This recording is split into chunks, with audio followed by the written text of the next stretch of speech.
Okay, folks, good evening. I'd like to welcome you to the last meeting of the Buncombe County Board of Education in this room. We're going to be we're going to be moving next month to our new Minotaurium. It'll be ready for us to go. So I'd like to welcome each of you here. The first thing that we're going to do, if you'll stand, we're going to have the colors presented tonight by the Owen High School Junior ROTC program.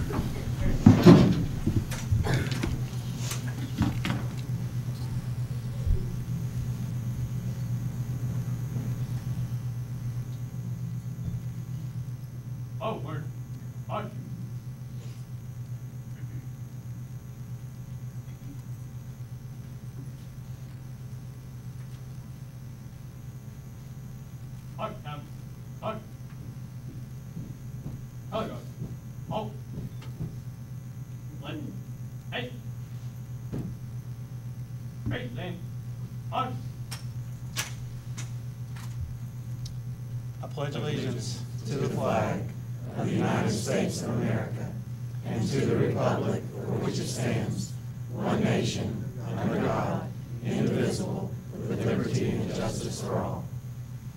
Order. Right. Hey. Come. March.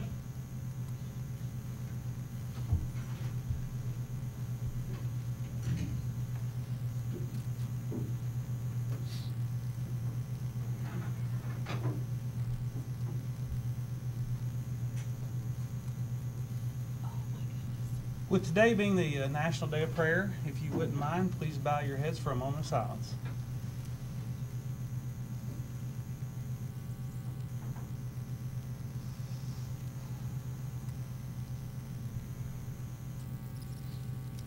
Thank you, and please be seated.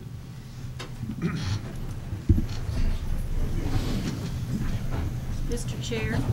Yes. In light of the fact that a lady was sitting in a chair that fell apart, right down here, I am really glad we're moving to a new facility. As someone said one time, low bid sometimes. All right, so the first thing we're going to do is make the approval for the agenda.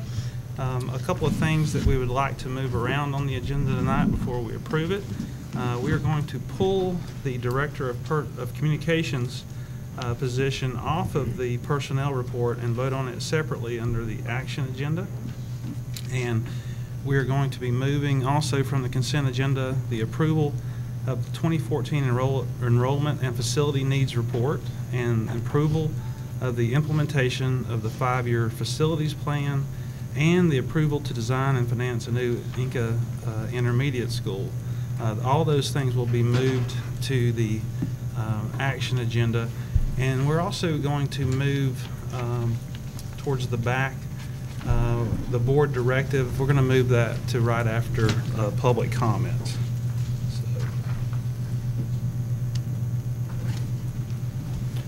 Do I have a motion to approve the agenda? So moved. All right. Is there a second? I'll second. All in favor, please say aye. Aye. Okay. Next, we have the superintendent's comments. Good evening, everyone. U.S. News and World Report released their national high school rankings last week, and I'm very proud to recognize 3 of our high schools, A.C. Reynolds, Owen, and Inca High School, for their rankings that placed all 3 in the top 20 ranked schools in North Carolina. You may recall that Reynolds actually cracked the top 10 in 12-13. I think they were actually, you see Ms. Sellers back there, she's got the big 5 up, number 5. She tried to sneak a 4 in, but it went to 5. They're number 12. We're proud of all of our high schools. These rankings were very heavily based on college readiness criteria, certainly student performance on our advanced placement testing, as well as our end-of-course exams. So again, congratulations to our 3 high schools. Academics and quality instruction within all of our classrooms, as they should be. They are always given the highest of priorities. And earlier this afternoon, Ms. Swanger and her curriculum team put together just an excellent work session on standards within that curriculum across Buncombe County. We had just some incredible teacher leaders. I think, how many in total did we have? That were 15 on a panel that talked to the board regarding what's taking place in the classrooms, some of the truths, some of the fallacies regarding Common Core, some of the truths, some of the fallacies regarding the state standards across the entire curriculum. Just did an outstanding job. So thank you. I know that was a lot of effort that was placed into that work session.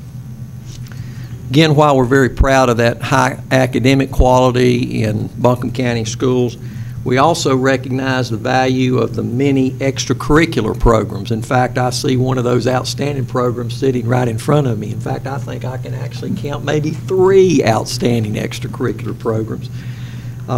You've heard me say this before, and I truly believe this, that those extracurricular programs, whether it be our FFA program, whether it be our Project Lead the Way robotics team, whether it be our band, our chorus, or our athletics program, they are truly one of the best dropout prevention efforts that we have in our school system. Regarding athletics, for example, we have over 3,000 students to high school, middle school level that participate in high school organized athletics. And the majority of those coaches that are out there working with those student athletes, just like the majority of our sponsors working with our clubs and organization, during the daytime, they're in those classrooms teaching academic skills. Both of them teach life skills, but they just teach them in a little different environment, one during the day, one after school. I want to publicly recognize Mr. David Ball, and I see some Irwin students and Irwin administrators here. Mr. David Ball, who's a long-time educator, athletic director at Irwin High School, was recognized as the North Carolina Athletic Director of the Year. So he received an award in front of about 1,000 educators earlier today, and again, I want to publicly say how proud we are of David and just what he's meant to that school community at Irwin.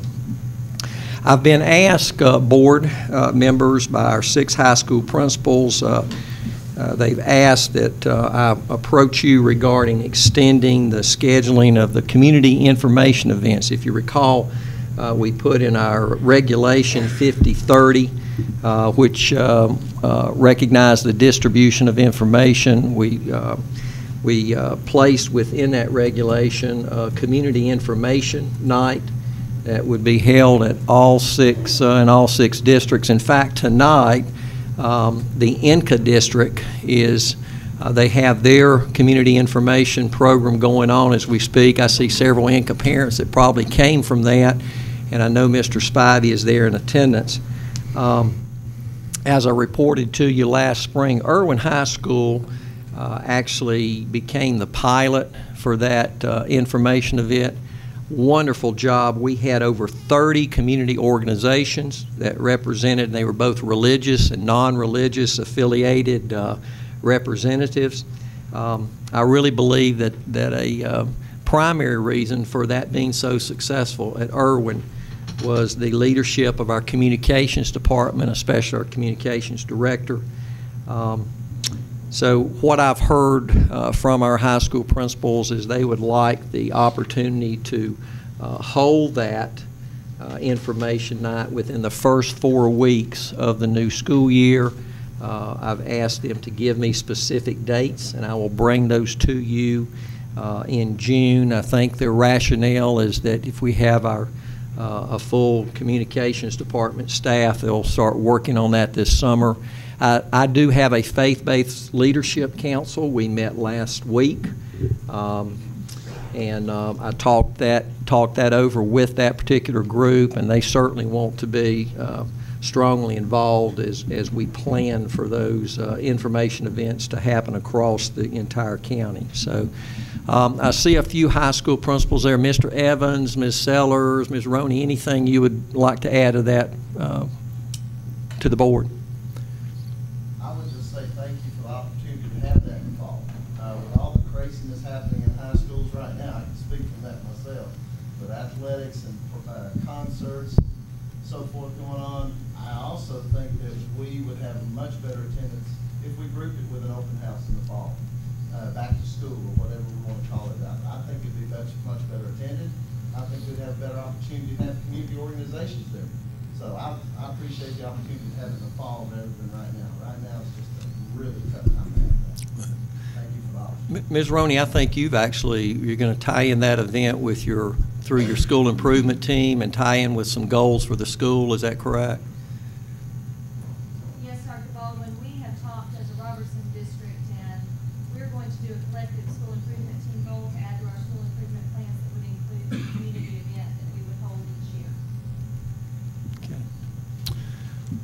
Again, that's my proposal to you, the board, and we would bring those dates to you at the June meeting so you would have them. And I think it really does make sense, and plus we hopefully will be able to provide a lot more support to our high school principals.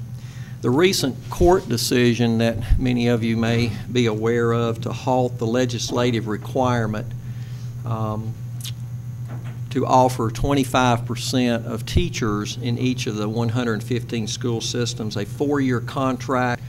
There's salary increments that come along with that particular contract. Both Guilford and Durham County were involved in a lawsuit. The judge has halted that process, but it's added to the uncertainty for us in this school system because there is potential that particular lawsuit can apply to all 115 school systems. We just don't yet know. I spoke with our State Board of Education representative a little bit earlier this afternoon, and again, they've not received any information, and it's still uncertain. The other possibility is the General Assembly begins the short session. I think that's May 14th. There's always that possibility that they themselves may adjust that particular piece of legislation. We just don't know.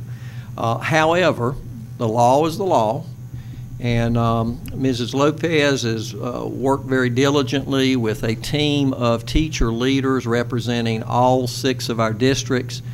We just recently had a meeting, and so we have progressed on to identifying the criteria that we will use, but our intent is not to bring you any list of names until, to be quite honest with you, the last possible moment because of this uncertainty. Ms. Lopez, would you mind talking to us about that particular criteria that our committee has determined? Yes, sir, Dr. Baldwin and board members. The committee, as you will recall, the committee came before you at the March board meeting, I believe it was, and told you about the work that they had been doing and how they had been out in the schools. That committee, I think, has met 6 times, several times, to get together and hash out the law and also to survey the teachers and ask the teachers what criteria that they would want to see.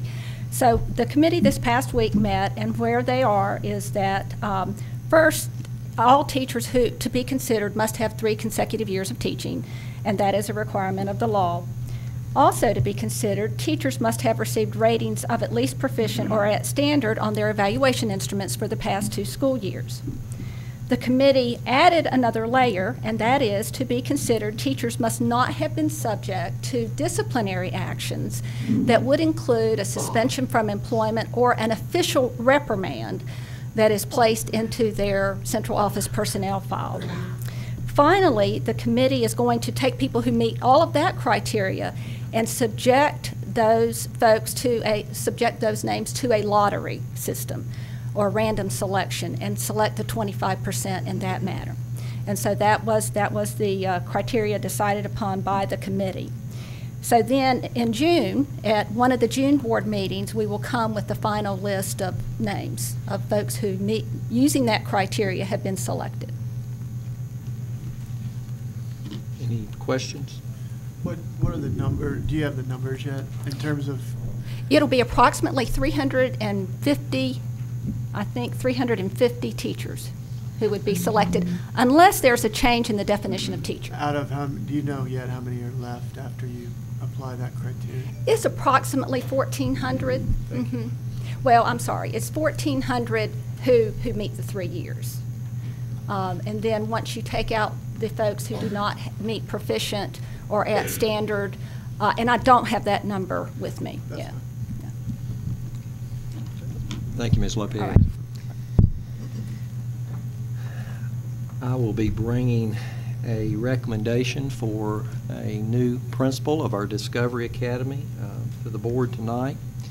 And one of the first duties that principal will have is he will burn up telephone lines, because he will be on the telephone contacting 100 of our applicants to give them the good news that they, through using our ratings with our very stringent STEM rubric, that they have been selected for admission into the incoming 9th grade class. The names of the additional students that applied will be sent to UNC Greensboro and a department there called SERVE, and again, using that criteria, they will statistically, through, I guess the best way to describe that is a statistical lottery method, to identify their particular rank on the waiting list. So we're very excited about that. The next duty of that particular principal will be to start interviews for staff members, and so very exciting time. And as Chairman Reinhardt said, we will be in the new Minotaurium for our June board session. So we're looking forward to that. I want to reference to both the board and the public to, I'd like to invite you to go to our system website and look at the individual district calendars. There are so many end-of-year activities taking place, so many clubs, organizations, performances that are going to happen over May before we get into the June testing session. And Ms. Swanger, I know the North Buncombe district, can you share with us? I understand they had just a very exciting, successful night. They did, something a bit unusual. They had a district chorus event at their school Tuesday night. Tuesday night was a busy night. We had teachers celebrating reading in this building. I watched this young man at the spelling bee, and the North Buncombe chorus, all happening Tuesday night. Every school, elementary, intermediate, middle, and high, participated in this choral event. They all had their own mini concerts, and then they all sang one selection together. So what a tribute to their district, and it was standing room only, I understand. Today I had the pleasure of attending Special Olympics, and board, you would have been so proud of our student athletes and also our student volunteers. What a connection that those children make with the students who were athletes today. So fabulous day. Go out and visit the school events this month. So many wonderful opportunities happening. Finally, I want to just take the liberty of sharing a really exciting professional experience. Next Monday, Tuesday, and Wednesday, if you need to reach me, it will be long distance. I will be in Miami, Florida, and no, I will not be soaking up the sun, I assure you. I'm going to be part of Southern Association accreditation team. Miami-Dade, the Miami-Dade school system is actually the 4th largest in the entire country. This will be the largest undertaking by the Southern Association to certify an entire school system. So really looking forward to that. They have a very successful urban system, and we're going to be visiting a number of those schools and meeting with central office staff. So excited about the possibilities of the information, the ideas, and the innovations that I'm going to be able to bring back that hopefully will we'll be able to apply to make our school system even better. So, Mr. Chair, that concludes my comments. Very good. Thank you, Dr. Baldwin. Mr. Rhodes, do we have any employees to recognize tonight?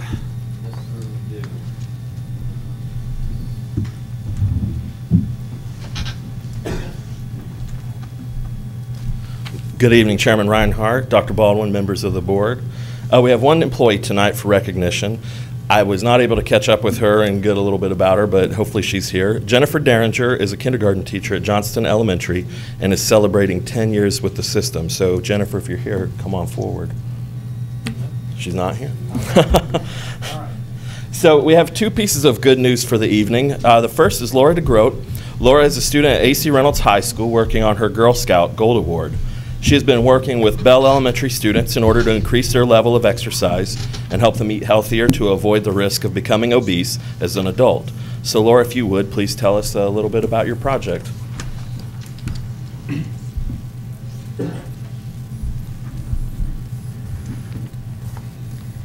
Hi, my name is Laura DeGroat, and I'm working on my Girl Scout Gold Award, which is the highest honor award that a Girl Scout can earn.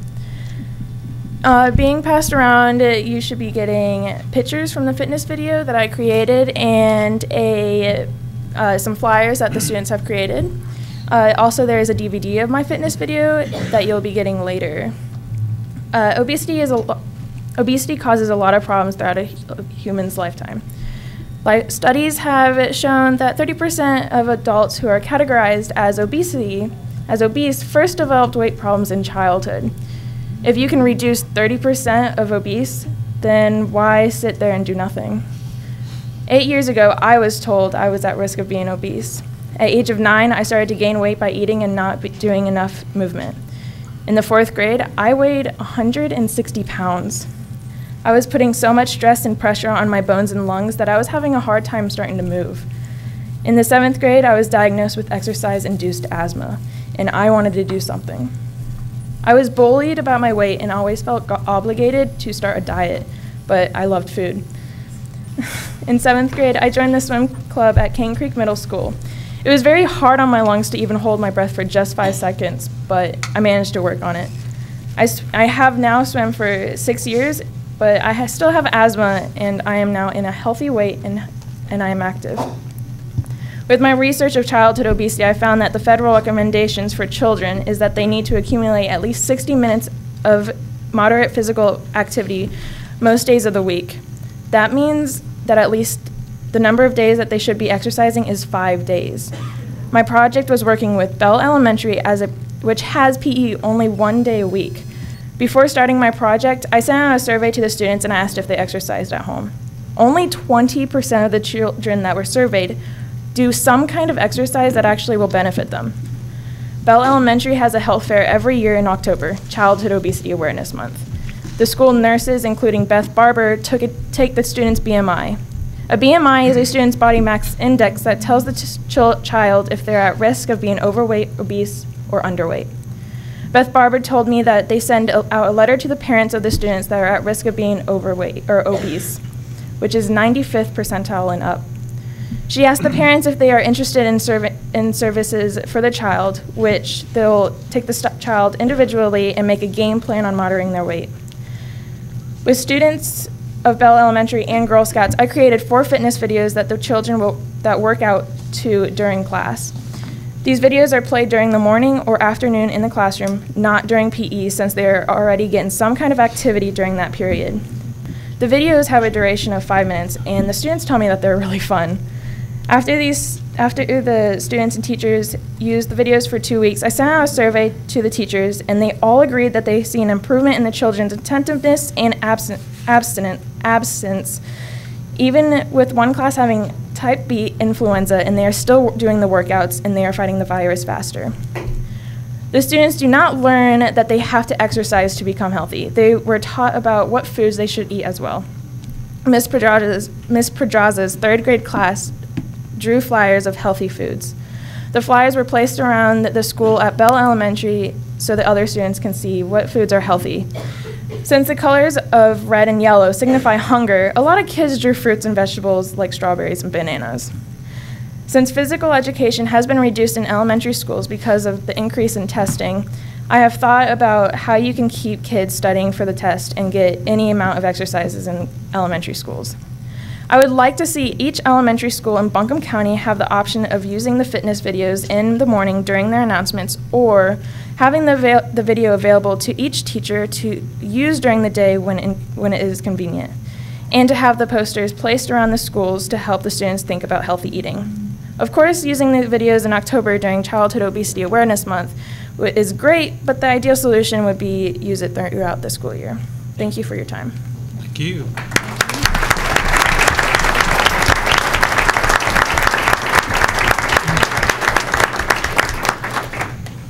The second presentation will be from our CTE director, Christy Cheek, and she's going to tell us about some of the students and their success in competitions. So I had to get my reading glasses out. I hope I don't have to use them, but I am getting old. So good evening, Chairman Reinhardt, Dr. Baldwin, members of the board. It gives me great pleasure to see all these students out there and their advisors and their principals and their parents, because it takes a village to get all this stuff done. So I just want to thank everyone. But this year, numerous CTE students competed at the district, state, and now we're going to national, so that's even great. And, you know, they can compete as a team or individually, but what CTSOs do is it helps us reinforce those 21st century skills that businesses tell us that we need every day, such as teamwork, critical thinking, working together, and I tell you, these students know how to do it and do it well. So tonight I'm going to recognize students and their advisors and their principals, and I'd like you to form a line up there, and we're going to clap for everybody at the end, because as you see, there's a lot of students here, and if you're a parent, when your child's name is called, would you please stand, because they can't do it without you, and we can't do it without you too. We're going to start with Reynolds High School, and I've adopted Keaton as my second son. So Keaton Bishop Marks. So Keaton, if you'll go stand over there, Miss Baldwin, since you're the Reynolds district, we're going to let Keaton go way over there with you. Okay, and Keaton placed first in 3D design at the state TSA conference, and his teacher is Taylor Baldwin, and Taylor can't be with us tonight, so Miss Sellers is there helping us out. And Keaton will represent Reynolds High School and Buncombe County at the National TSA Conference in Washington, D.C. in June. And Keaton's parents are here also.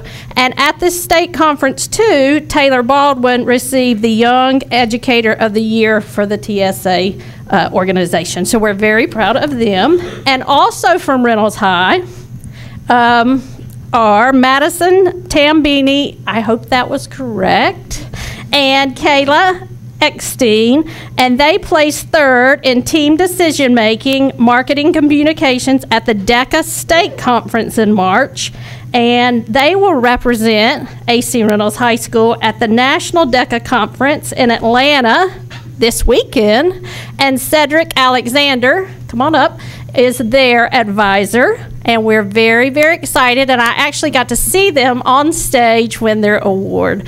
It's very, very exciting. So here's our Reynolds group, and we're very proud of all of them. And now we're going to go to Irwin High School, and so Dr. Brown will accompany all of his students up.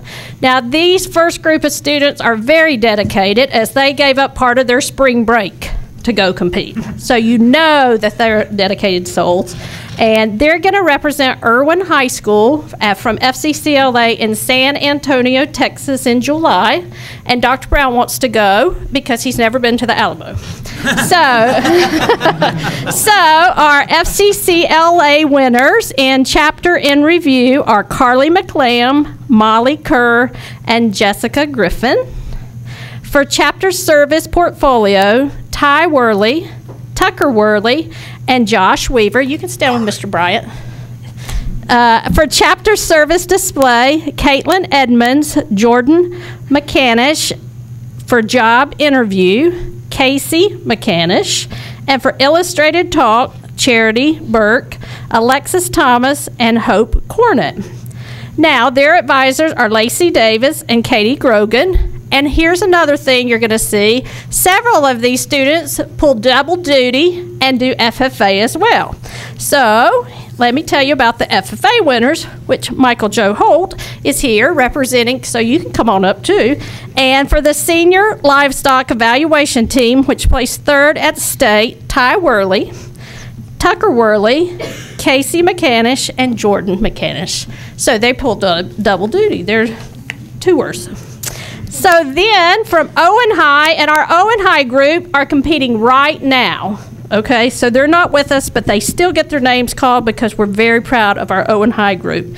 Their advisor is Tim Paysauer, and they are competing in land judging. Now, that is a huge, huge event. John Nix, Jesse Dorr, Brandon Collins, and Tyler Paysauer. So we're very, is somebody here from Owen? No, they're competing, so anyway. And next up is our Valley Springs Middle School group, who they competed also at the TSA state competition, and their robotics team was the highest scoring middle school team in the state, and they will be with Keaton going to Washington, D.C. in June, and they are made up of, Mr. Birchfield, you can come join them, of Woods Burton, Benjamin Robertson, Colton Cooley, and Ryan Scott. And Chris Rhodes is their advisor. And then we have another dedicated soul group there that went to a competition during spring break also. And this is the North Buncombe Middle School Parley Pro team, and they finished first in the state. And their members are Caleb Gillespie, Charlie Burleson, Ross Buckner, Jared Holcomb, and Caleb Briggs, and Josh McKinney. Now, I tell you something about this middle school team. They know Parley Pro very well, so if y'all get out of line, they know how to put you back in line, all right? So I want to just thank everyone, their sponsors, their advisors, the principals, their parents, everyone, and what an outstanding job they do. I'm very proud of these students. I will tell you, I don't know if she's out there or in the overflow room, but Emily Sutton Desio was one of my students that I taught that actually went to competition with me and DECA, and you know, I know it's a rewarding experience for these students, and I'm very, very proud to be a part with y'all. So thank you very much. Let's give them all a great round of applause.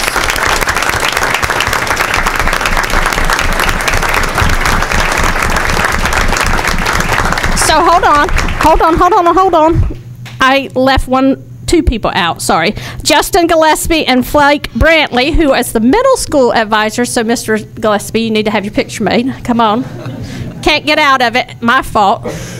So again, thank you for your time. You don't realize how much time these teachers give up out of their weekends, their nights, their whole year to help these students out. So we certainly do appreciate that. We got to get a picture, Justin, sorry. You know, that for some reason people like pictures. Anyway, thank you very, very much. Y'all have a great, great time at Nationals.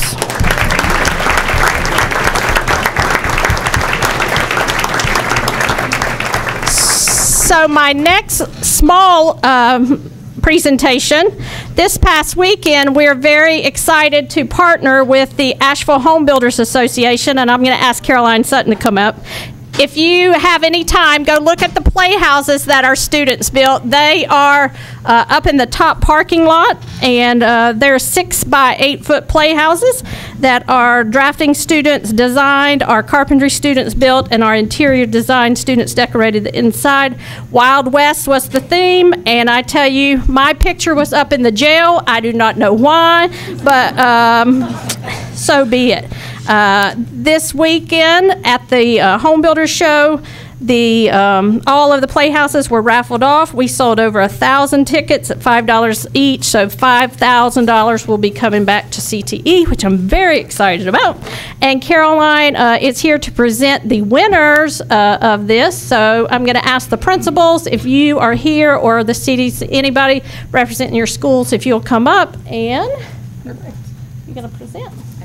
Okay, so there's 2 awards given at the Asheville Home Builders Association, and the first one is the fan favorite, and fans get to vote on the award on the best playhouse, and this year Owen High School won that award again. This is their second year, 2 years in a row, and their theme this year was Toy Story, and so they get money. Woo!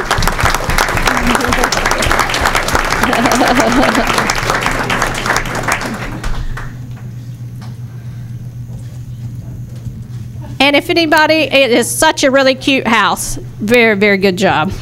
And then the industry professionals actually go around and judge all the houses and really look at the work that the students did, and that's called Best in Show. And this year's Best in Show goes to Reynolds High School. So we're very excited for them. I know, look, Keaton, you're excited too.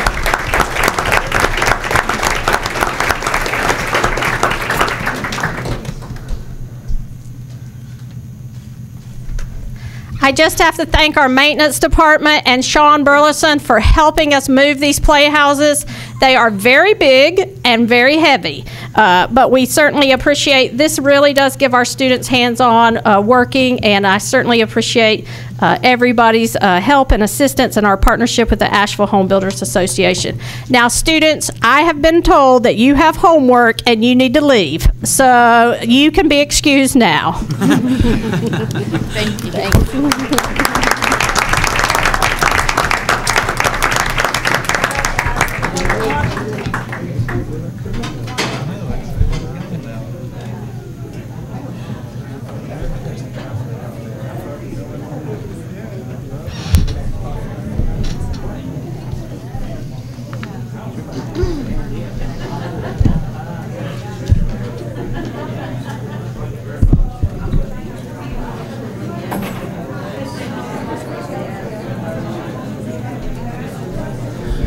Folks, while everyone's stepping out, if you're here and would like to make public comment, if you'll go over to the to your right, there's a sign-up sheet for public comment. You're more than welcome to do that if you so desire.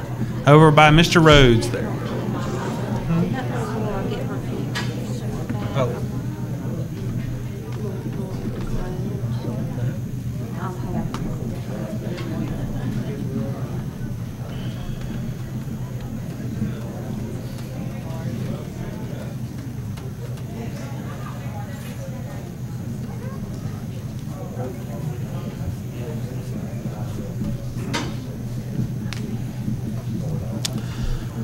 All right, next on the agenda is our curriculum feature. Ms. Swanger. Chairman Reinhardt, members of the board, Superintendent Baldwin. Tonight it's all about career and college readiness. And you're going to hear about a program at T.C. Robertson High School in partnership with AB Tech. And I would like Ms. Amy Roney to come up and introduce her special guest, and I hope you enjoy the presentation.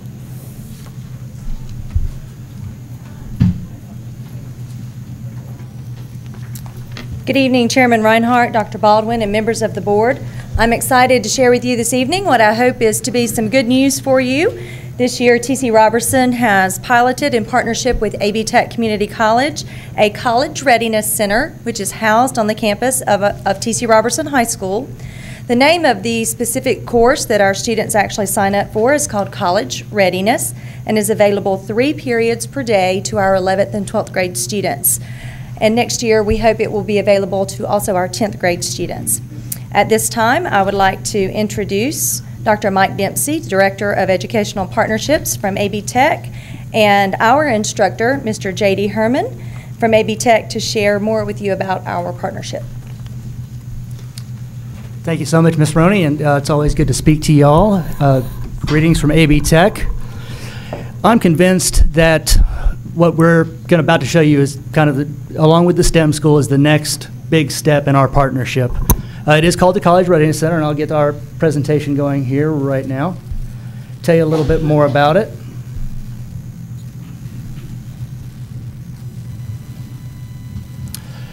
It is a facility, as Ms. Roney stated, located at T.C. Robertson High School, so students can come into this room and refresh their academic skills in English and math. It is staffed by Mr. J.D. Herman, who I'm very, very honored to be associated with, who is our facilitator at Robertson. Students are, how this works is we pre-test students in the AccuPlacer, which is AB Tech's placement examination. Then we tutor them with a product made by Pearson Education called My Foundations Lab, which hones in on their specific skills deficiencies. And then we post-test them in the AccuPlacer again to see how much they have grown in English and math. Also, this eliminates can eliminate non-credit bearing college courses at AB Tech that lead up to what we call gateway courses that lead to degrees in college. Participants do receive 1 high school credit, and Mr. Herman is a certified teacher with the state of North Carolina. Funded through an anonymous donation to our AB Tech's foundation. Currently, again, we've got 2 in operation, 1 at Asheville High School, 1 at Robertson High School, and we are now, I met with our grant writer today. We're seeking funding. We want to do this long term. We want to do it in all of your schools if possible. I did check with the North Carolina Community College System, and Dr. Sharon Morrissey, who is the Chief Academic Officer of the Community College System, did confirm that this is the only such program in the state. So again, another notch in our caps, for another feather in our caps between Buncombe County Schools and AB Tech. To date, 85 students have enrolled in the program.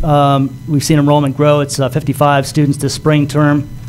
The students collectively last semester bypassed 85 college non-credit bearing college classes, and that's a savings in tuition, access fees, textbooks, etc., of about $9,000 to the community. I expect that number to go up as we have more students in the center and we get better, get better at what we're doing, and we see students bypass more non-credit bearing classes. The savings is significant if the student does well in the class, and that's really, in my opinion, the biggest point: saving families money. Also, we found out, counterintuitively possibly, that the optimal student has about a 3 to a 3.5 GPA, and just hasn't tested well on ACT, SAT. Plan, etc. So these are good students. I want to take a few moments of your time to show you a video that we produced this week, tell you a little bit more about this, and just put the final touches on it today, so I hope it doesn't go kaplooey on me. Let's see what happens.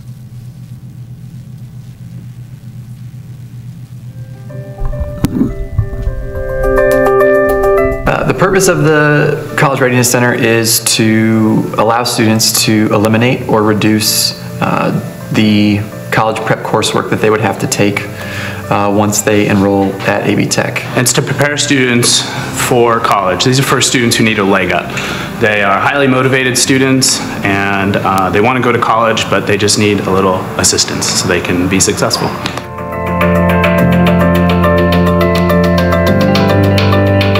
Experience in the College Readiness Center has been very informative and very much of a growth experience mentally and intellectually, because I'm more skilled in more math operations, because that's where I'm trying to improve, is in arithmetic and algebra. So that's where I've seen the most improvement, obviously, but it's helped me, further my math education and grow more in math. I knocked out lots of credit hours of classes that I was going to have to take. I think it ranged up to thousands of dollars I was going to save.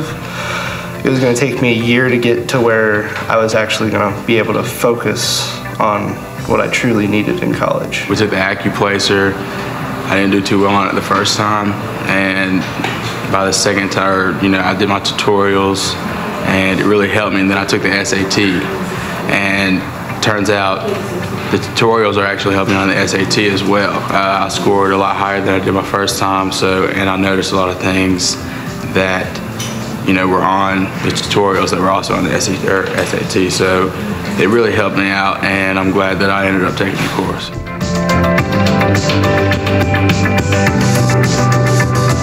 I definitely progressed in mathematics and the algebra part.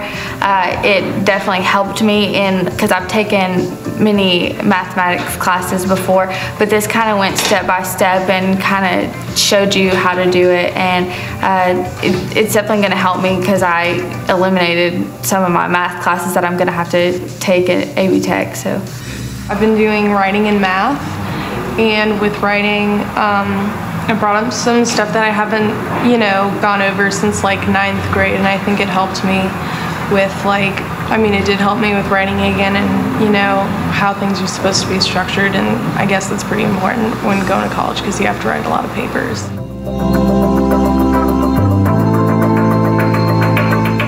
You kind of get that sense of independence, basically, because you're basically doing your work, and it's basically on how much you finish it, how much work ethic you put into it. So it gives you a form of independence, and you're doing your work on your own. The teacher is not babysitting you, kind of thing. So that's where you really have to get that, oh, I got to get my work done, or I'm not going to get a good grade in this class. That's kind of where it helps you because it's your responsibility. It's really specific to my needs and what I needed to learn. So I felt the class was very personal.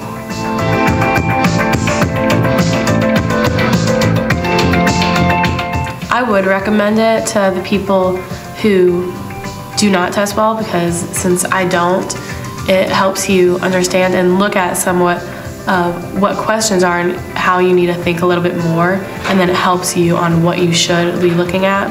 And it definitely helped me with my ACT scores, and so I think it would definitely help other people if they're struggling. I would definitely recommend this class to a friend, but a friend who's very self-motivated and they really want to improve intellectually in math or in any other subjects, because this class really does help with that. I have a lot of friends who don't think they're going to college, or don't know if they are, or don't know how they're going to get there. And I would recommend this class because it helps you know how to get there, it helps you get there, and once you plan on getting there, it helps you know what you got to do and what you need to do.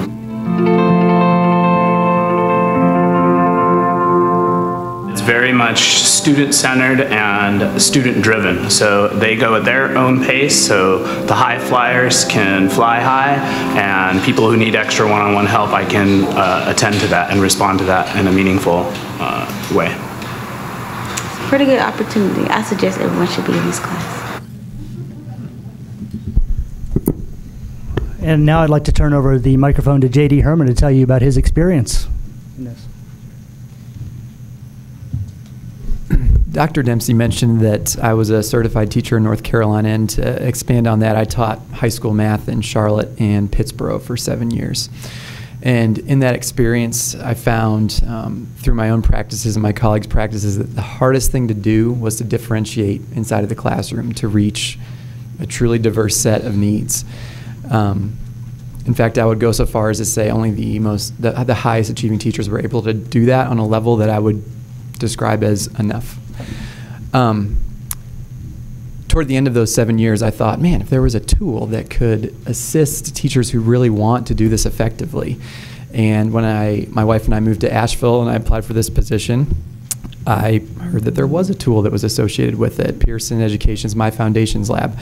And at first I wasn't sure how well it would work, and I was astounded at how targeted the instruction is in this program. I am truly a facilitator. I help students who are struggling with the program, who don't quite get something after it's presented in the program, and that makes this job incredibly rewarding. So we're accomplishing a lot of great things. I think that there is incredible potential for growth for this program, not just within the schools in which it already exists, but also within the county as a whole. And I think if you look at the numbers, you will find that as well. So thank you. All right, board members, do you have any questions? I have just one or two, and you may have said it, I may have missed it. If I did, I apologize. The credit, is this a one semester, is this a year-long course? And two, is it ninth graders only, 9th through 12th, 11th and 12th? Who's participating? Right now, it's 10th and 11th and 12th graders. Okay. It's one high school credit, and it's a semester long for y'all. Is that semester long course? Yes, sir. Yep. Thank you. No college credit for this, right. Except for obviously bypassing the courses. Right. I don't know if there's a connection with the remediation classes that you offer, and I just wonder if you could tell us what the remediation rate is at AB Tech. For high school graduates who come to us, it's about 55%. That mean 55% of the students? That means they would take one or more, typically. Do you expect this to be, I don't know if this is related to that or not, but do you expect it to help with that remediation rate? Absolutely. That's the main purpose of this. Absolutely. Do you have that remediation rate broken down by, like, students from Buncombe County? How many have to be remediated, or what percentage? I do have that data. I don't have it with me. Yeah, I understand. And just one more thing I wanted to add. We've accomplished a lot as a group, but there are students who participated in the College Readiness Center, some of whom were in that video, who have eliminated up to 16 credit hours. 2 students have done that. One's eliminated 13, a few more have eliminated 11, and we're already looking at a full semester's worth of coursework that would cost the same amount of money that, courses that would count toward a degree would cost. But spending time and money on these college prep courses can reduce a student's chances. Of course, they need them, but if we can get that done in high school, we really do feel like the outcomes for these students are drastically changed. And of course, this is the first year of the program, so we haven't seen that yet. But when you just look at the amount of coursework that they've been able to pass over, and in a legitimate, meaningful way that will actually help them in the courses that they will take as soon as they get there. All right. Thank you very much. Appreciate that.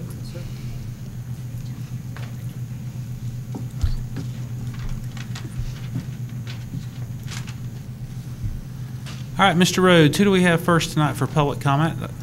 First is Joe Belcher. I'd like to remind everyone that, go ahead, Mr. Belcher. Remind everyone that you'll have 3 minutes, and I am the official timer. I won't be long. I'm Joe Belcher. I'm here as parent and also as local commissioner, one of your county commissioners. First thing I want to do before I forget, I want to thank all of you for your service. I appreciate that very much and what you do for our community. And also, Chairman Reinhardt mentioned the day of prayer today, and I unfortunately missed the T.C. Robertson event today because I was downtown at the National Day of Prayer, and a lot of different people were praying for certain parts of our community, and you were represented very effectively today by Ms. Baldwin, was there praying for the students and for the teachers and for the work that you do here, and I want to thank her for being there today also. And shout out to Miss Christy Cheeks, and we'll be with her tomorrow in the Advanced Manufacturing Pipeline meeting. I'm pretty excited about that. We have been working on to try to provide some of our great students with a good job when they get out, and there's a great need in the advanced manufacturing community now. And so I wanted to give you that bit of good news, and we're really excited about it. It's in its infancy, and looking forward to that. But again, I appreciate what you do tonight. I think you'll be discussing the Inca Intermediate School, and I'm just here to tell you how much it is needed in the community and how much it is supported in the community. And just such a great positive buzz out there about it. And I certainly hope that you'll be able to support it this evening. A lot of people in the community have worked very hard over many, many years expressing a need for that. And so my grandson will get an opportunity to attend that. And so I'm pretty excited about that. So I would appreciate your support of that this evening. And again, thank you all for what you do. I appreciate it very much. Thank you, Mr. Belcher. Next is Emma Wood.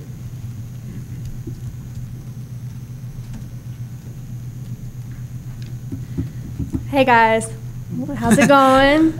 Okay, that's cool. Okay, I'm Emma, I'm 15 and I'm in 9th grade at Inca High School, and I'm not one for public speaking, just gonna put that out there, but I thought it was important to speak about the intermediate school because I went to Inca Middle School a year ago, and I'm gonna tell you right now, I got to high school and the first thing I thought was, oh my gosh, I can actually breathe in the hallways. You have no idea. Trying to cram a bunch of kids down a hallway that's really no bigger than this. And, we're all trying to get to class, and we're stepping on each other's toes, and we're pushing each other into lockers, and, we're screaming and fighting. And, I know that sounds, dramatic, but I'm being serious. That's ridiculous. I was scared to get to the next class because I'm I don't know if I'm going to survive this. We had, 6, 7 lunch periods, and it started at 10:30, and it went all the way to 1 o'clock. I don't want to eat at 10:30, and I don't want to eat at 1 o'clock.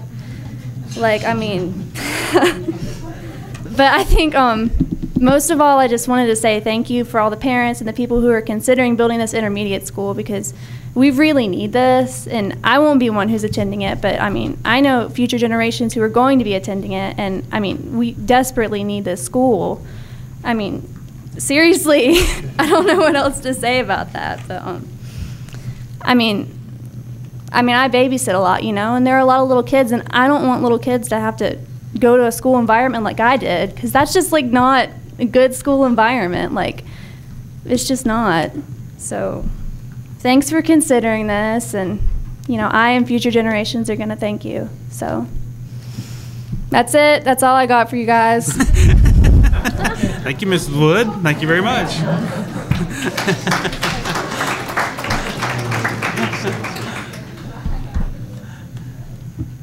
Next, Michelle Pacewood. You got some big shoes to fill. All right, I have my little timer. Wait a minute now. Let's coordinate that, Bob. All right, now. Chairman. Thank you very much, Board, for letting me speak tonight. My name is Michelle Pacewood, and I'm representing the group Equal Education for Inca. We've come before you several times. It's a 500-member parent and community group that have been working hard, as you know, for the new Inca Intermediate School. And we're asking you tonight that you fund the new school immediately today without delay. There's a lot of stories going around right now about this new school, and we've sent you a lot of data we'll hope you'll consider. So I thought tonight we would tell you a story that keeps us up at night. The Liberty Road, let's say we're going to take a look at Inca District in 2016 and 17. The Liberty Road exit is well underway. As Rick Tipton said, we've moved up in the priority status, which wasn't a consideration in capacity numbers by Tim that we spoke to today. And then their developers have already said, oh man, there's some new action out there. So they're starting now to build multifamily residential units, which is going to put a lot more people. And guess what? We have new water and sewer because there's several groups out there that are wanting expansion. And then we've got some, you know, imaginary, let's say there's an imaginary charter school out there, and maybe there's not. They're not going to take Inca students for some reason because they're not required to. It's not district specific. So let's say no Inca students go there. Let's say just one or two. Or let's say it closes suddenly like 8% of all charter schools do in America. Halfway through the school year and all those students have to go to the only school available to them, Inca Middle. Or let's say it never opens because there's a site problem. We thought we were going to get one, but all of a sudden we don't have one. And it doesn't open on a year that it's supposed to. If you don't fund this school tonight, the capacity levels for Inca will be in the functional capacity. Hominy Valley, 87%, Sand Hill, 95%, Candler, 100%, Inca Middle, 101%, and Pisgah, 123%. And they're going to come to you as parents and say, where's our school? Well, it takes 2 years to build, and you're not going to have the time for it. You're going to spend taxpayer dollars in all the wrong places. It also means that we're going to have possible cuts to our current programs because we don't have the facilities. There's no room for new innovative programs like what TC was talking about tonight. 4 overcrowded schools and no time to build. Board, it's time. Enough with the debate in inequity, enough with the delays, enough with the new studies, enough of pushing our capacity to levels that will disqualify us for new programs, enough of making our kids walk crowded hallways, take early lunches, enough with stalling tactics for imaginary future schools, enough of scaring and deceiving the parents of Inca with unproven allegations, cherry-picked data, and media ambushes. Enough. Ms. Woods. Enough. Thank you very much. Please vote for it tonight. Thank you.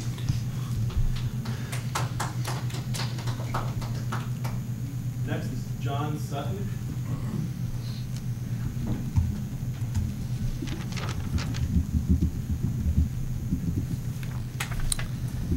Members of the board, chairman, I thank you for the opportunity to speak to you tonight. I appreciate your service. My name is John Sutton. In addition to being a 1992 graduate of the Inca school system, I'm also a business owner in the community, and I'm also a parent. I have a 4th grader at Hominy Valley Elementary School and a 6th grader at Inca Middle School, who incidentally eats lunch around 10:15 or 10:30 every morning. I'm I'm not really here to talk about all the overcrowding, although it's apparent in my household every night. We did that last year. I'm here tonight to ask you to move forward on the project to construct the intermediary school for the Inca district. I think any delay will be seen as just continuing to kick the can down the street. As a business owner, as a taxpayer, I see that to be fiscally irresponsible to do that. The need is there. The overcrowding issues have not changed. The data has not changed. I think when this issue came up, the estimated school cost was in 2007 or 2008 was approximately $18 million. The latest figures I heard yesterday were $25 million. Any delay tonight will just further cost the taxpayers, cost the community more money, and hurt the students in the interim. I ask you to move forward and appreciate your vote. Thank you. Thank you, Mr. Sutton. Next is Emily Desio.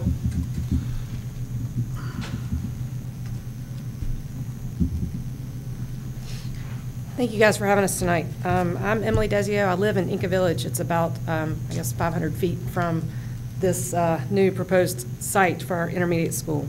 My daughter Etta is sitting there tapped into the Care Bears because this is way too boring and Care Bears is more. She will be enrolled at Hominy Valley Elementary School this fall, and I'm excited about Hominy Valley, and I'm excited about Dr. Jackson and the school there.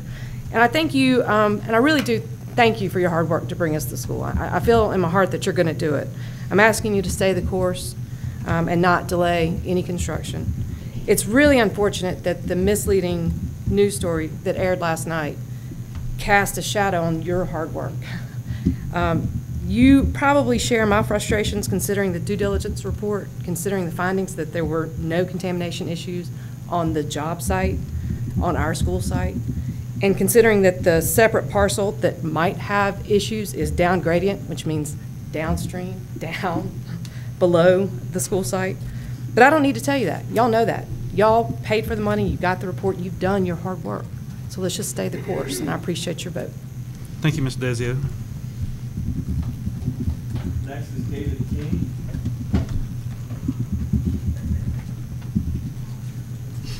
Mr. Chairman, Dr. Baldwin, board members, I'm David King, County Commissioner, District 3, which serves the Inca-Candler area. I'm here to echo what you're hearing tonight from the other commissioner and citizens of the Inca-Candler District. We would like to urge you to move forward with the construction of the 5-6 intermediate school.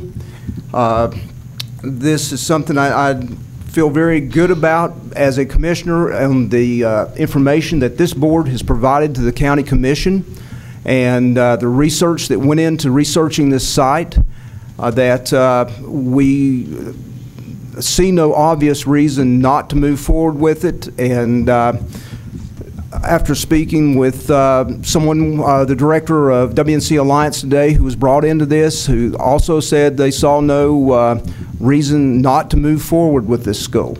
So I would strongly encourage you, and I thank you for the hard work that has gone into it, and feel very good about what you've done, and I feel like we will have a good school in opening in August of 2016. Thank you. Thank you, Mr. King. Dave Ogren.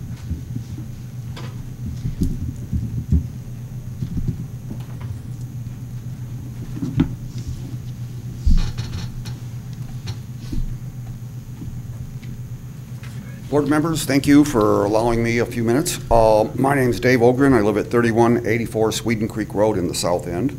And I'm here on just a little bit of a precautionary thing. With part of the property being the old BASF or American Inca, who knows what they've buried on that? And then we've got the landfill next door. Stuff slowly migrates out of the ground into the air. And that's why the EPA does all kinds of vapor intrusion testing. And if you've never been to a brownfield conference, the doctors and scientists keep bringing that up and the dangers of it. And what really happens over time is this stuff affects children and pregnant women. doesn't affect old guys and the rest of us. And this is, it's really terrible, but the way I look at it, this is kind of a form of population control. So I just wanted to bring that up. Thank you. Thank you, Mr. Ogren. Next is Jerry Rice.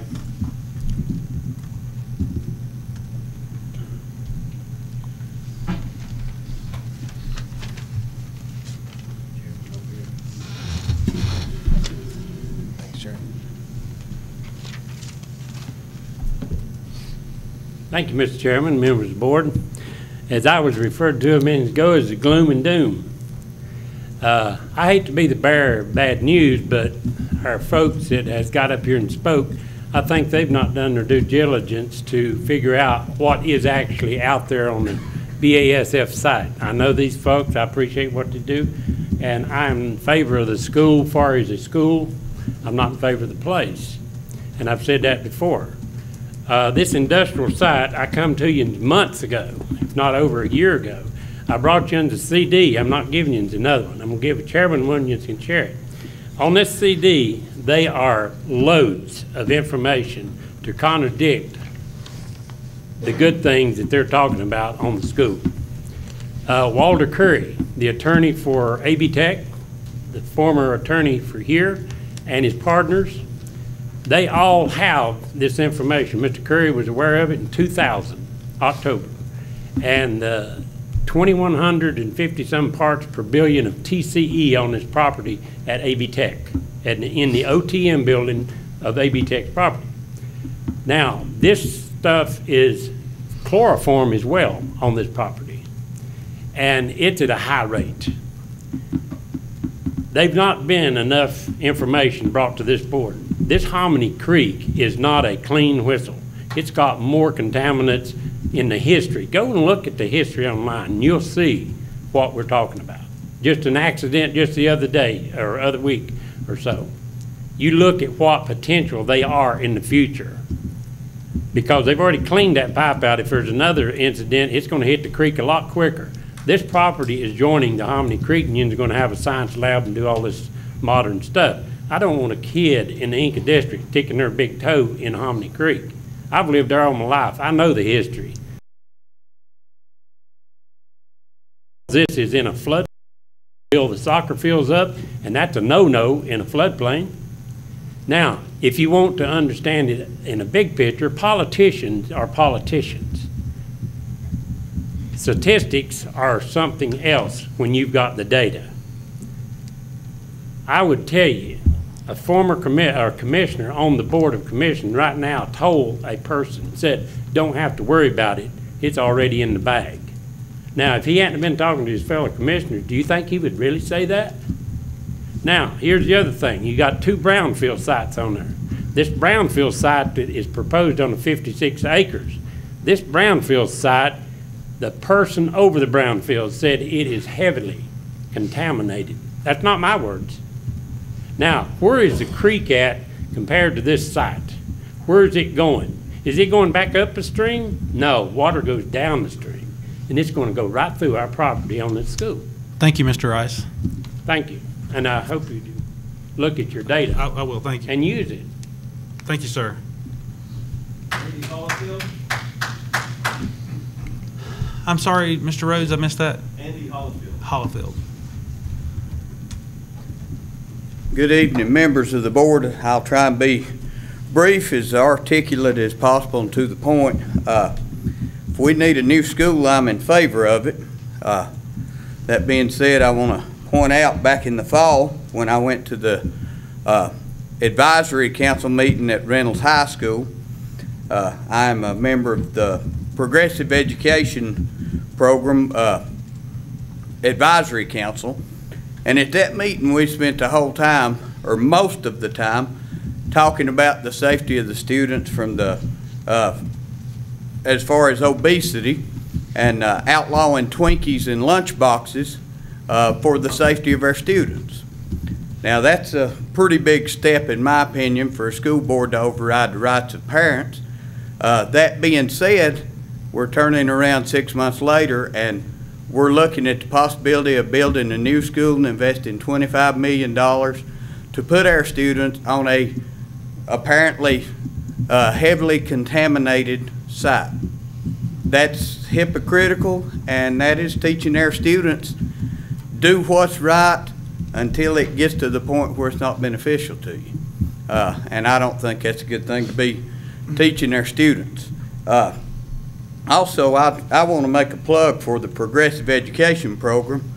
They are in need of $5,000 for a computer program that links all the PEP classrooms at Robertson High School with student data, so each teacher can keep up with everything pertaining to that student. And this is software that requires a license. Larry Weigel could give you the details about it. But I would personally appreciate it as a member of that advisory council if y'all would contact him and ask him to give you the details of that program that they need. We're fixing to spend millions of dollars on this STEM high school, which that's fine, but those students are going to succeed. They're going to make their way. PEP program, those students need all the help they can get because they're not capable of making their way. And I'm just asking for $5,000 for that program. Thank you very much. Thank you, Mr. Hollifield. George Trowbridge. Ladies and gentlemen, I'm just a taxpayer. I see some stuff that Lisa sends out, and I look at that, and I wonder, gee, maybe I ought to come over here and see what's going on. This is the first time I've ever walked in here. But I'm a taxpayer, and I hear the thing about the school, and I can talk a lot about where's my money going? How well we need the school. Well, is it because you got the old school is crumbling? Is it because the head count's coming in? What is it that you need it for? Is one of the factors in the decision to build a new school that you're going to save a lot of maintenance funds with the old school? I guess you're going to leave the old school. The maintenance costs will definitely go down there. So there might be some justification. Now, see, I'm a taxpayer and I want something for my money. So if I'm going to invest, what, $30 million, I like to see something coming back, and I should, because the school that's being replaced, there should be some savings there. In addition to that, I want to look out 5 years or 10 years and see what the head count at the new school is going to be. It may be up next year or the year after. Is that going to be the trend? Is it going to be the trend in the district? Is it possible that school busing could handle some of the overages when they do occur, rather than building new schools? I'm kind of curious what alternatives have been considered, but I'm sure you've considered a lot of them. But when it comes to spending $30 million, you know, I'm a little tight. I'm a taxpayer, and I'm really concerned about where my money's going. So I hope you're taking a really good look at that. Thanks a lot. Thank you, Mr. Trowbridge. That's it. Okay. All right. So next, we have a board directive that comes from Ms. Baldwin. Ms. Baldwin, would you like to make that as a motion?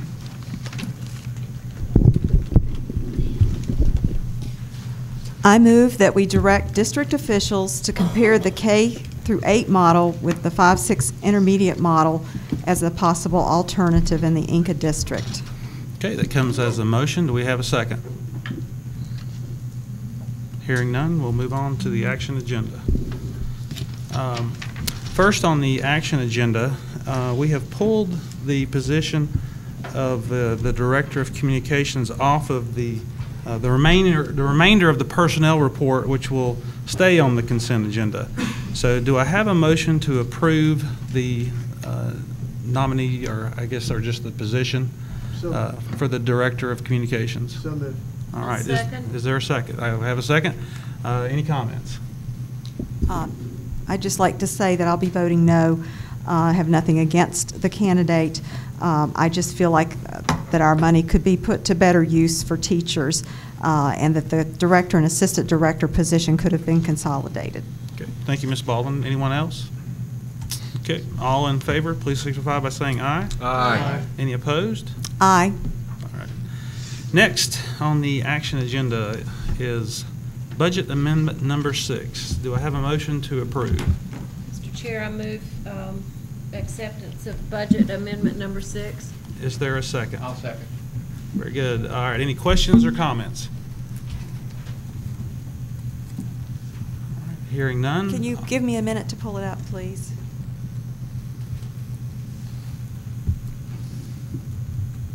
And since Ms. Frisbee's here, maybe you can give us a little synopsis so the crowd can hear.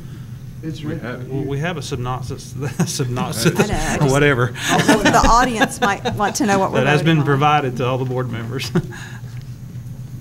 So if you have any specific questions. While she's pulling it up, I'll point out, I think it's interesting, the level of detail. $149 for school technology is one of the items. It's pretty specific on a pretty big budget.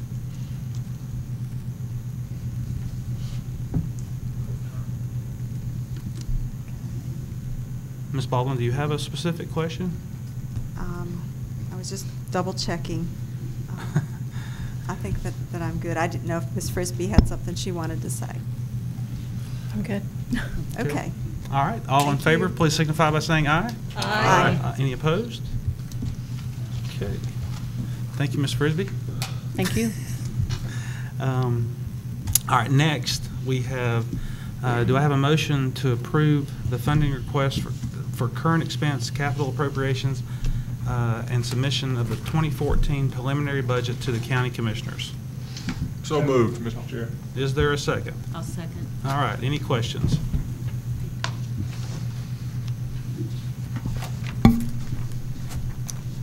Okay, hearing Well, none. I'm sorry, I did have something. Could you tell us how much the total is in this for the teacher supplement?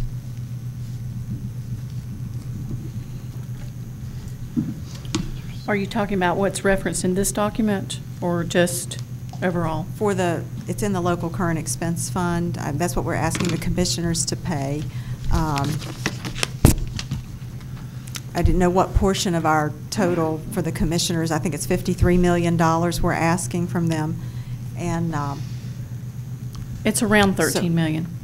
Okay. I think But if don't you- hold me to that. I need Yeah, to I mean, I think research that if- and get back to you. I think that's a question that should have been asked well in advance. I mean, I'm sure Ms. Absolutely. Frisbee would have been more than happy to have that information here. Absolutely. If she had known in advance. I did send in some advanced questions that I didn't get answered. And was that one of them? No, but that's something that just got answered. I don't know if there's a problem with Okay. that. I will confirm that number, though. Okay, thank you very much. Yeah, I'm concerned, so what was the change from last year to this year? What was the total increase that we're asking the commissioners for? $3 million. $3,083,383. Which changes, that's for us, but that number That's changes for when you us. factor in the Asheville City. That is correct. as We- part of that It will be number. 3.6 million when you factor in the Asheville City School portion. Right. And was there a reason that we chose, that the administration or budget committee chose not to increase the teacher supplement? I was not directed to do so. I don't know. I mean. Yeah, I didn't know if that was discussed at the budget meetings. Well, you know, as we talked about in our budget meeting that we had, this is very preliminary information. Really, we have to wait until the state finds out, you know, tells us, and which we won't know until probably sometime, hopefully it'll be earlier this year, but it'll be sometime after the short session, which it'll take DPI time to take those numbers and disseminate all that information out. Absolutely. To the, you know, I think that, you know, our commissioners are, you know, working with the budget. They have to work within their budget, and I think they're going to try to work with us as best they can to you know, give us all the funding that they can help us with, and we appreciate that what the county commissioners do for us. You know, we're very fortunate here in Buncombe County in that we have a relationship, a good working relationship with our county commissioners, and I would say that in 90% of the counties that's not the case. And so I appreciate what the county commissioners do for us, and that they're willing to work with us. And we do have a good supplement. I would like to see it increased at some point in time. It's well above the state average, and we appreciate what they do for us. Right. And this is just a prototype budget. It will change. Yes, but sir. we're required to submit a document by May 15th. And I was also, since Bob brought up the fact that the commissioners, he was very happy that they worked with us, yet we tried to schedule a meeting with them and we could not. Can you tell me why we haven't rescheduled? We didn't reschedule that meeting. It was supposed Ms. to occur in Baldwin, February. we have talked about this numerous times. We tried to make that work, and we just have not been able to make it work. And it was not just with the county commissioners, it was with our state legislators also. And as you well know, Senator Nesbitt was, as we didn't know at the time, but he was very ill. So that was one reason. Some of the other ones couldn't make it, so it just didn't work. And it's very difficult to try to make everyone's schedules work together. Mr. Chair, can I call the question? Can I? All right, hold on just one second. Anybody that calls the question needs to be recognized by the chair, just like you would be recognized to speak on the main motion. Mr. Chair, Yes, Ms. Franklin. may I call the question? You can call the question. That requires It requires a two-thirds majority vote. And so if you are in favor of calling the question, will you please raise your hand? That means you were ending debate. Okay, so we have 4. That would not be. That would but not be enough. So we'll keep asking questions. Mr. Chair, can I just Yes. point one thing out, please? Yes. And this would be why I did not agree with calling with the question.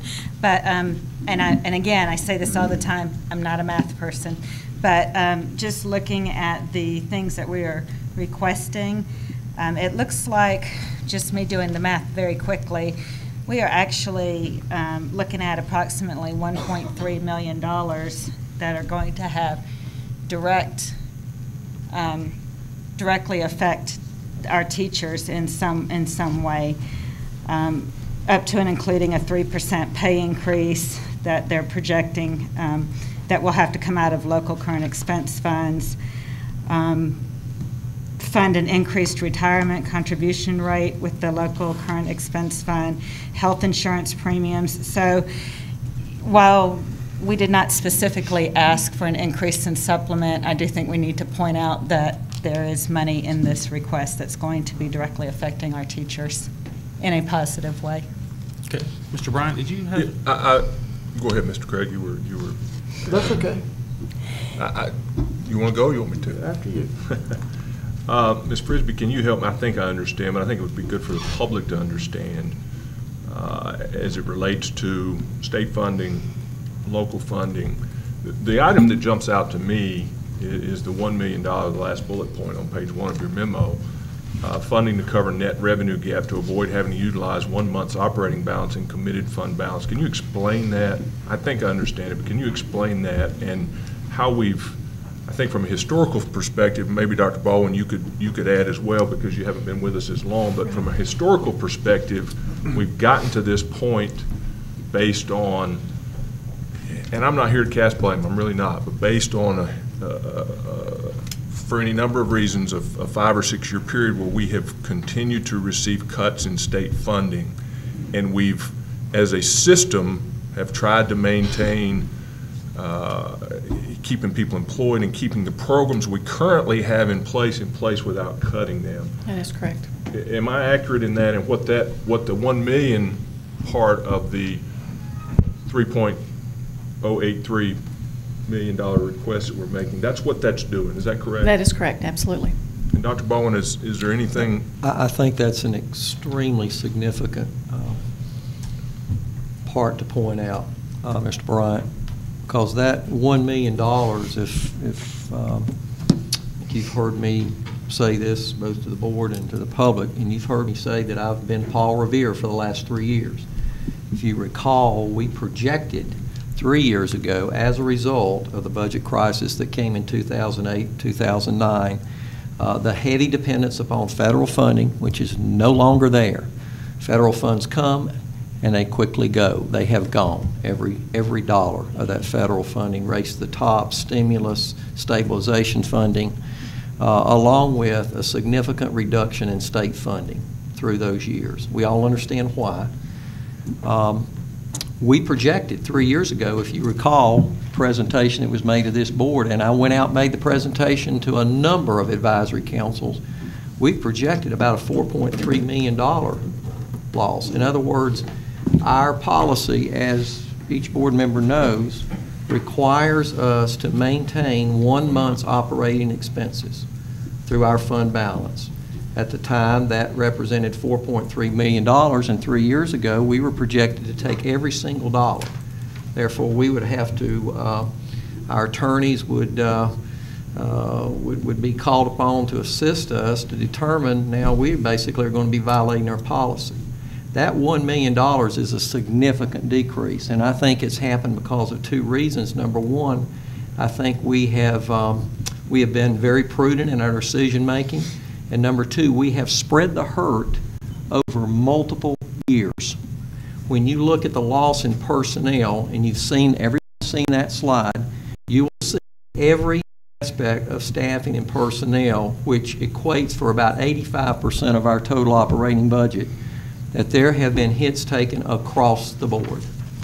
From tech assistants, tech associates, that first year, the 24 that I met with no longer have a job.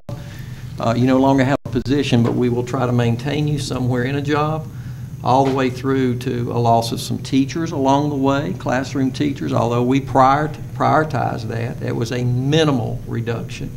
To central office staff, 6 positions lost there, which I can assure you on a daily basis we feel the impact of that.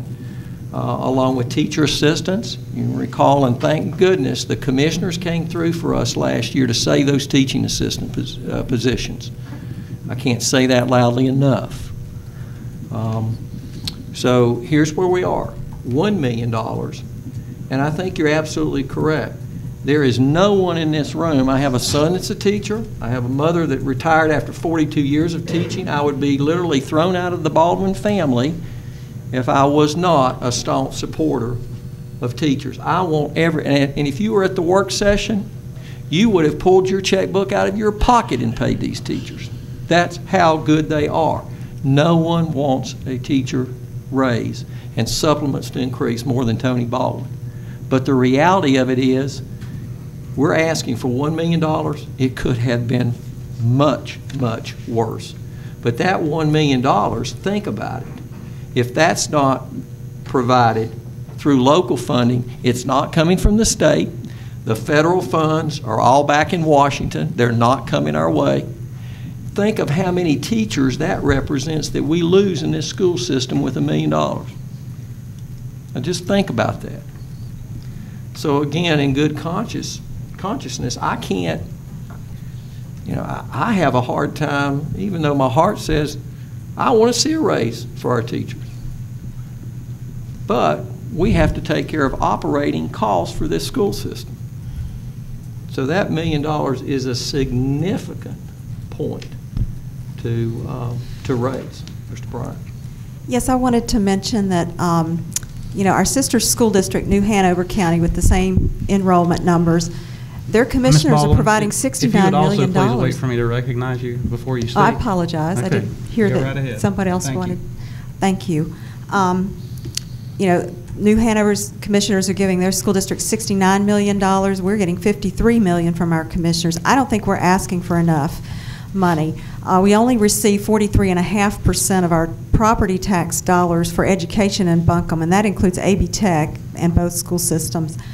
So my premise is we didn't meet with the commissioners. We didn't discuss, priorities like paying academic coaches who coach debate teams or Science Olympiad, pay equity for them, because we are paying hundreds of thousands of dollars to our sports coaches.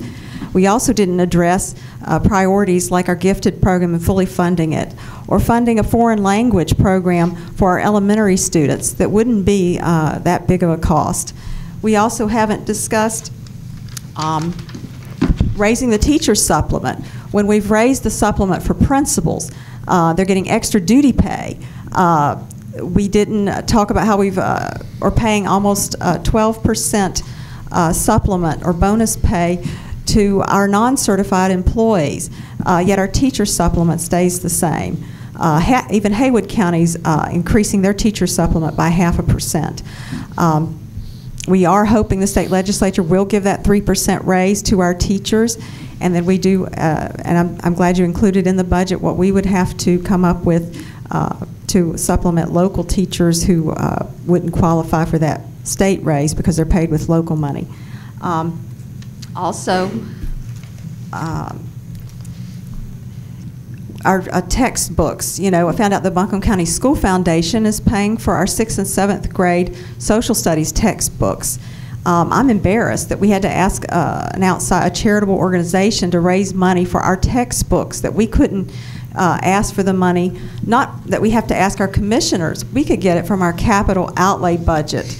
Our capital outlay budget is $9 million, which is very high.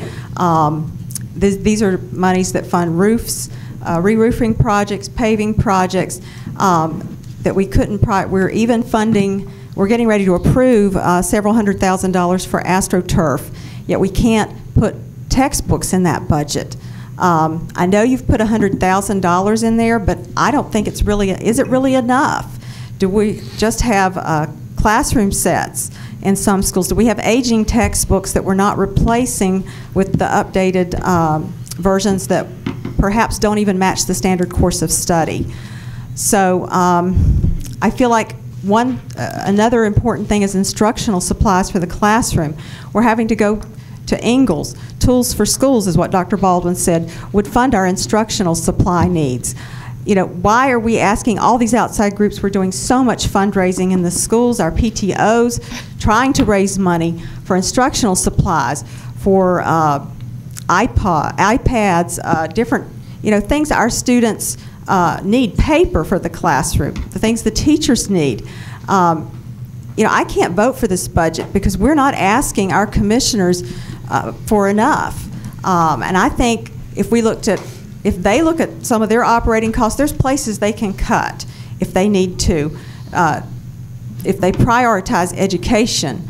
Right now, education is their second priority. The human services is their #1 priority. That's where more funding is going. Other counties have made education their #1 priority by their county commissioners. They're fully funding it at the highest level. Even Guilford County is offering, paying 57% of the property tax money to their schools. Again, we're only giving 43.5% of that property tax money to education in Buncombe. I think we need a meeting with our commissioners. We have till May 15th. We're down to the wire because of poor planning, perhaps, that we didn't even receive this budget until last Friday evening. Other districts were looking at their budgets back in March, proposals, and school board members were actually on their budget committees. I'm not aware that our school board members were officially appointed. If they were, nobody told me. You know, these are some of the issues. Did these things come up about instructional supplies? Every year I feel like we're starving the classroom and the teachers of the things they need to do their job, that money should be focused on teaching and learning, you know, not just on operations. Was there a mention of cutting, you know, asking every department in the operating section perhaps to look at cutting their budget by 5%, for example? We had that offer from an efficiency expert to come in, and he said he could probably save us at least $2 million. Did we consult with any efficiency experts? And I know I've asked probably some rhetorical questions, but these are just some of the issues I feel that haven't been addressed. All right, any other questions or comments? Just a couple things. One is a bucket and a capital expenditure, and we can't. There's two pots of money that you've been this has been explained a lot, but there's the capital funds and then there's the operating, and books fall under operating, most of those things that you mentioned, and by law you can't cross that line. I'm sorry, Chip, you're wrong.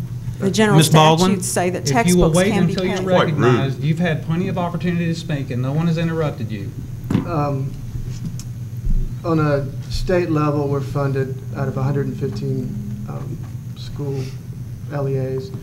We're ranked 34 from local funding. We get on a roughly 7,991,000 is spent. This is as of 2013 on students, and we get $1,971 from local funds, which ranks 34th out of 115. So we're well below average. Well above average with that funding. On the state level, we're ranked 96. We received 5,233. So looking at just those numbers, it looks like our county commissioners support us well. What we're asking for in this proposal is just to maintain, basically. And even just trying to maintain what we have is a 6% increase over last year's budget. So I just want to bring those two things up. Okay. Mr. One Chairman, thing that I would like to say is, over the last several years, our funding from the county commissioners has increased, while the state has continued to decrease. And so I'm a little bewildered by the attack on the county commissioners. So, Mr. Chairman, can I please respond to Mr. Craig's comments? Mr. Chair, Robert's Rules of Orders dictate that those who have not had an opportunity to speak yet have the opportunity to speak first before someone speaks again. okay. Is there anyone else that would like to speak besides Ms. Baldwin? I'd like to address the board, Superintendent. And I say this respectfully to Ms. Baldwin's comments, but I want to make sure that we clarify some statements that were made. First, it's very important to understand you have operational funds and you have capital outlay funds, capital funds. Without special legislation, such as the legislation that allowed us to utilize undesignated lottery funds toward technology. Without that legislation, the two don't mix. So when we suggest that textbooks can come out of capital funds or instructional supplies can come out of capital funds, that's not true. I also, just a very brief history of textbooks and instructional supplies, since that appeared to be the focus. We've got a number of principals in the room. We were in this room back in 08-09 when we had to make some tough choices. And principals, what did I hear from you? In unison, don't cut personnel. Where do you go? Remind everyone what I said earlier. Almost 85% of our budget is personnel. What does that leave? Well, somewhere in that 15%, it's your textbooks and instructional supplies. What was one of the first areas, principals, that the state of North Carolina cut? Because that's a significant source of our instructional supplies and textbooks. Those two areas were cut significantly. What was our reaction? Because there were some local possibilities for those funds, what did we say? They go first, and we'll live with it. And yes, we do have an incredibly caring community that has stepped in and helped us with instructional supplies. And I'm not embarrassed to reach out and ask them. And I don't think that they have any regrets what they've done for this school system, because they understood. Some of us up here may not understand, but they understood the importance of that, because it's better than losing that classroom teacher for their children in the schools. And I also want to, there's been some reference to New Hanover County school system. And again, I'm sure it's an excellent school system. But I think we have to be so cautious in comparing the budgets and the requests to the commissioners in other particular school systems. And I asked our staff to do a little research. A primary request for most systems across this state to their county commissioners, Mr. Belcher, you and Mr. King, I think you know this, has to do with capital funding. Has to do with capital funding, because there's a historical responsibility there. We're very fortunate in that we have a sales tax that is quite unique. Like the golden goose, we're very fortunate, and I take a chance every time I publicly talk about it. But the reality of that is, for New Hanover, We just had a 10-year facilities needs report Mr. Fairley provided to this board. And we did a little research on New Hanover, so just think of the comparisons here. We looked at their 10-year facility needs report. Now, ours over 10 years is $87,820,000. That's a lot of money, Mr. Belcher, so get ready. But if you were in New Hanover, their request is $390,248,000. Now, again, I'm sure there is clearly a need, but also look at the differential when you start talking about one system's needs going to the commissioners versus another. We just have to be cautious with that. And that's not to say that there aren't, certainly across this state, there's 115 school systems, and I'm sure there are some that do a wonderful job with the budget that we could learn something from. But we have to be cautious in comparing. Look at those numbers. Now you tell me, if you're a parent out there and children inside your school system over 10 years and you've got a kindergartner, where would you be more concerned? Sitting in Buncombe County schools, knowing those needs? And some of them, we are very fortunate in the type of needs that we put in that 10-year plan, because other systems couldn't even think of that. Artificial turf, we got that tossed out, okay? I want you to think about the community benefit of artificial turf and what that has meant in Buncombe County. How many community organizations, how many parents out there have had your children on our high school stadiums having an opportunity to take advantage of that? There's no, certainly it's not surprising when systems all around us are now looking at artificial turf.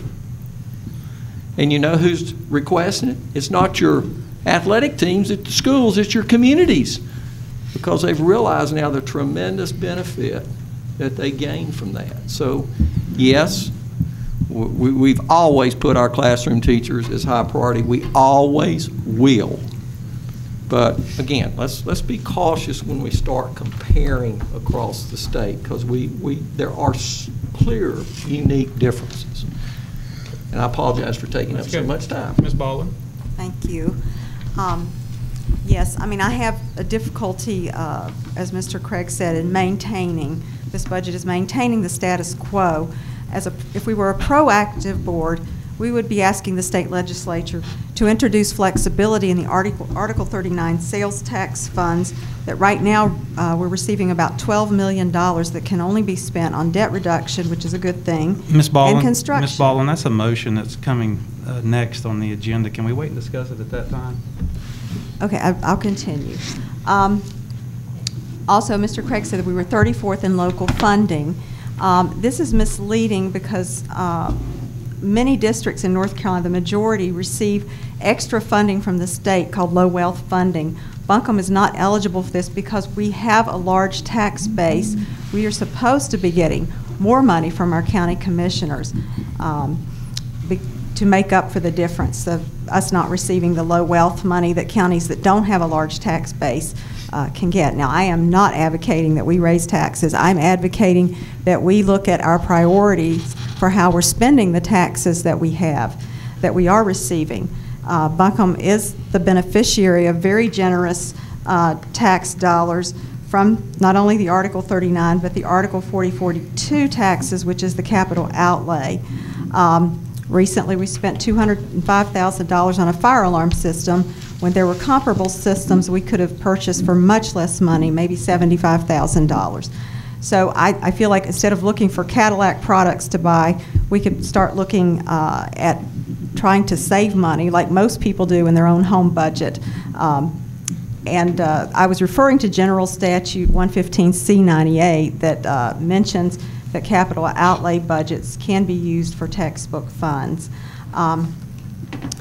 Also, I wanted to look at, Mr. Reinhardt said that I was attacking the county commissioners, and I didn't intend to be perceived that way, but I was in fact asking why the board, is not asking the commissioners for more money. Obviously, if they don't know of these needs that we have, we didn't meet with them, you know, they can't give us the money if we don't ask for it, is the point.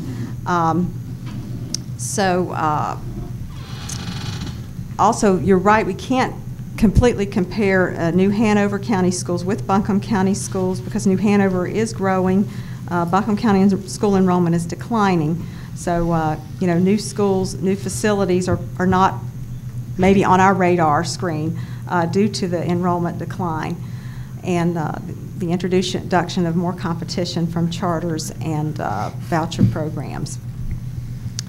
So, okay. One thing that I will note, a couple of years ago I looked at some of the figures on the North Carolina Treasurer website, and the majority of the districts that Ms. Baldwin is referring to who are paying more in local money have a higher tax rate than Buncombe County. So I think that's an important note. It may have changed in a couple of years, but at that time, that's where that stood. So. All in favor of the budget moving on to the county commissioners, please signify by saying aye. Aye. Any opposed? Aye. Okay. Why don't we take about a 10-minute break real quick? Thank you. Thank you, Ms. Bridges.